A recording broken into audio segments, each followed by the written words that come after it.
Isipin mo ang barya na hawak mo ngayon na tila wala ng silbi sa pang-araw-araw na pamamalengke, kung saan ay posibleng may bitbit na malalim na kasaysayan at halaga na lampas pa sa nakasulat dito.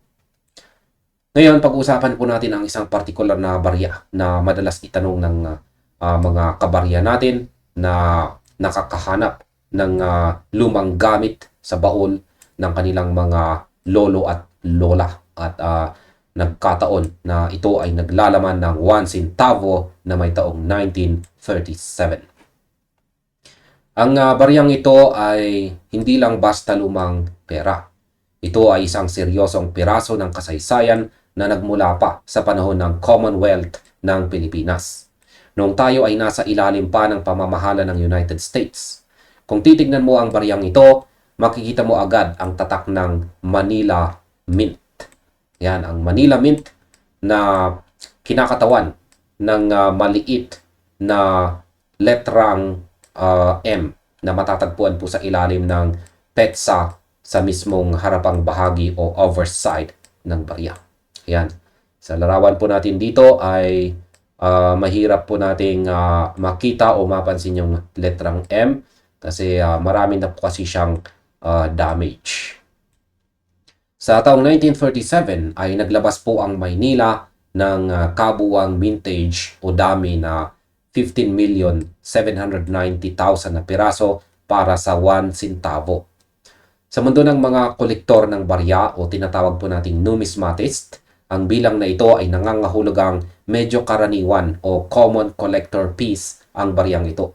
Ibig sabihin, hindi ito yung sobrang hirap hanapin na tila ba isa o dalawa lang ang natitira sa buong mundo.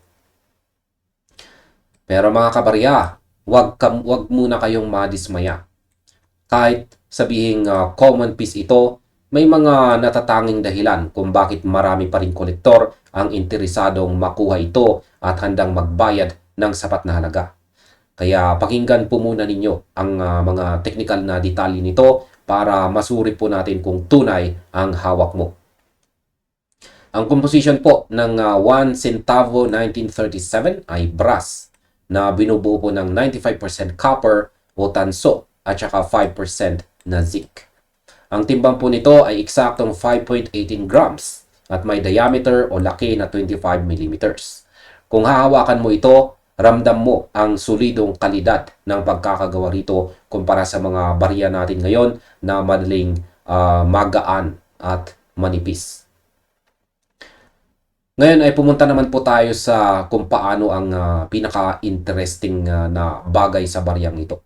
Ang kanyang disenyo. Ang disenyo po ng 1 centavo 1937 ay isang sining na nagpapakita ng kultura at kalagayan ng Pilipinas noong panahong ito. Ayan, 1937. Sa obverse o harapan ay makikita po natin ang coat of arms ng Commonwealth ng Pilipinas dito. Ayan po. Ito yung opisyal na sagisag ng ating pamahalaan noong panahong naghahanda pa lang ang ating bansa para sa buong kalayaan. Ngunit ang mas nakakaakit ng pansin dito ay ang likurang bahagi o ang reverse side nito. Dito po natin makikita ang figure o figura ng isang katutubong lalaki na nakaupo sa tabi ng isang anvil o pandayan, habang nakapatong po ang isang malaking martilyo sa kanyang na kanyang hawak-hawak po dito.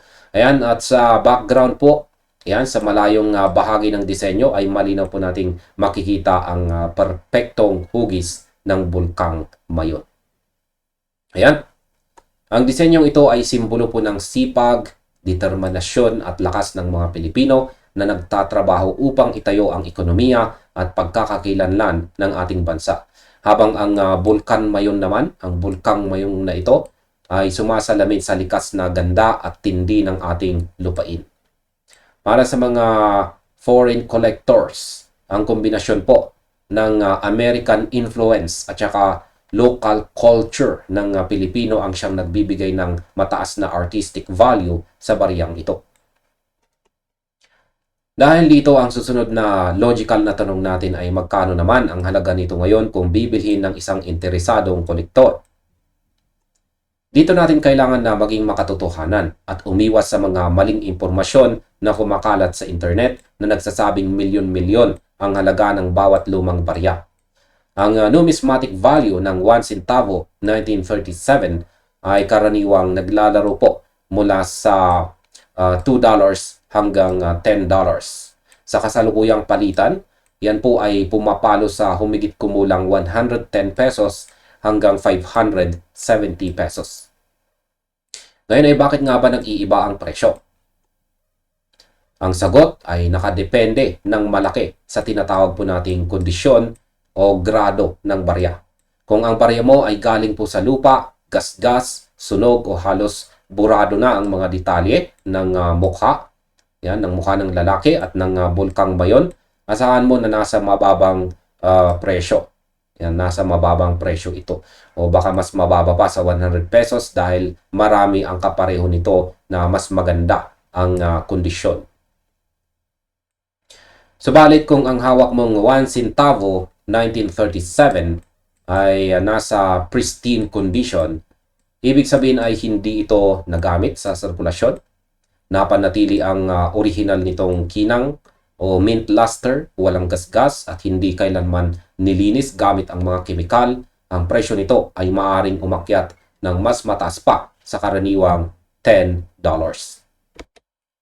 Ang mga uncertified ngunit napakagandang halimbawa ay nagiging mabili sa mga subasta o online marketplaces tulad po ng eBay US, kung saan ang mga private seller ay seryosong kolektor at sila po ay naglalaban sa bidding para sa mga baryang may mataas na kalidad ng conservation nito. Ang paglilinis sa barya gamit po ang baking soda o suka ay isang malaking pagkakamali na madalas gawin ng mga amateur. Nababawasan nito ang halaga ng barya dahil nasisira ang natural na patina o ang lumang patong na nagpapatunay ng edad nito. Kaya kung may nahanap ka, iwanan mo lang ito sa kung ano ang natural nitong itsura. Dahil sa mga numerong ito, ang huling malaking tanong na dapat mong sagutin ay mas okay ba itong itago na lang o ibenta na sa kolektor kung nakahanap ka ng ganitong barya? Ang desisyon ay nakadepende po sa dalawang bagay, ang kondisyon ng barya at ang iyong personal na layunin bilang nakahanap. Kung ang nahanap mong barya ay marami ng gasgas, madilim na ang kulay at pasok lamang sa halagang 100 pesos hanggang 200 pesos, mas okay na itabi mo na lang ito bilang bahagi ng iyong personal na koleksyon o bilang isang heirloom na maaari mong ipakita sa iyong mga anak o apo. Ang halagang makukuha mo sa pagbenta ng isang worn out na barya ay hindi sapat para mapantayan ang historical na halaga ng paghawak sa isang bagay na umiral noong taong 1937. Kaya maaari mo itong gamitin bilang simula ng isang magandang libangan sa pag-aaral ng kasaysayan ng pananalapi ng Pilipinas.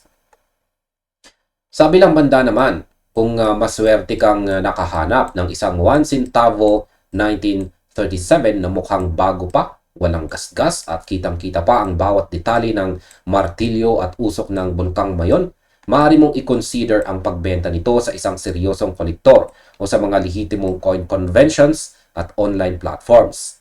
Sapagkat sa ganitong kondisyon, mas madali po itong makakahanap ng mamimili o buyers na handang magbayad ng premium na presyo. Maaari mo ring subaybayan ang mga live listings sa mga coin database tulad po ng Numista o sa mga bintahan sa eBay upang makita ang kasalukuyang trend ng market bago ka makipagnegosasyon.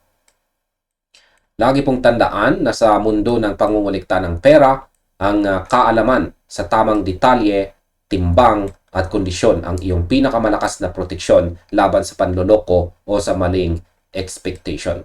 Kaya suriin po ng mabuti ang iyong mga naitatagong barya dahil ang bawat piraso ay may sariling kwento mula sa ating nakaraan. At hanggang dito na lamang po tayo sa video na ito mga kabarya. Maraming salamat sa panonood. Maaaring panoorin na rin po ninyo sunod ang recommended video natin dito.